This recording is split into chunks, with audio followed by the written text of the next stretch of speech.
Welcome ladies and gentlemen, today I am reviewing the KZ EDX Pro earphones, an elegant pair of earphones costing under $10. Let's see if it's worth the money. Now when you buy the earphones, you'll receive them in this nice looking box. Inside you'll find the earphones themselves, a good quality cable, as well as some silicone ear tips. The earphones come in 3 different colors: cyan, crystal, as well as black. It also comes with an optional microphone, which I will be testing out. The earphones are made out of good quality plastic, which gives them a nice solid feel.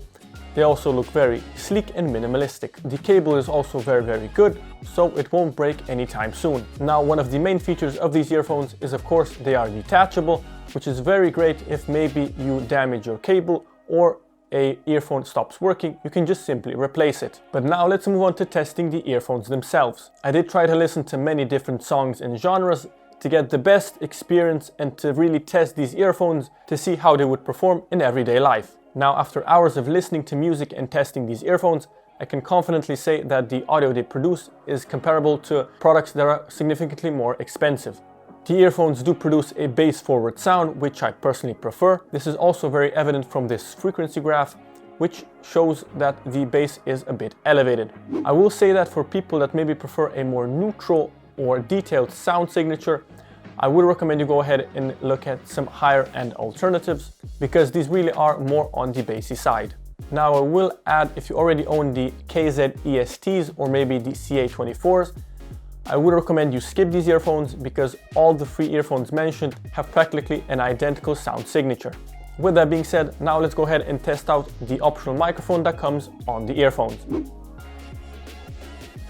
Alright, this is an audio test of the KZ EDX Pro earphones. I'm currently talking in a very quiet environment, with the microphone being very near to my mouth. Alright, now I'm talking with some ambient background noise to see if it bleeds into the audio. Peter Piper picked a pack of pickled peppers. Is the audio good? Tell me down in the comments below.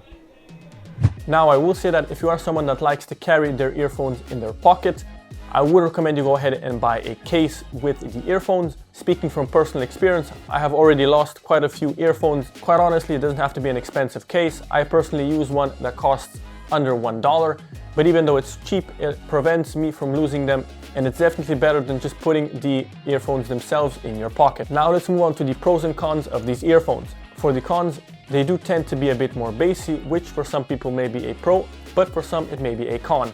The earphones also don't come with a case, which is also a bit of a bummer, but you can always just go ahead and buy the case separately. Now for the pros, of course the build quality is very good, as well as the sound quality is top notch, and it performs a lot better than you would expect. Now the last thing is of course the price. With them costing under $10, you really can't go wrong with buying them. That's it for me. Go check out my other videos, and I'll see you guys next time.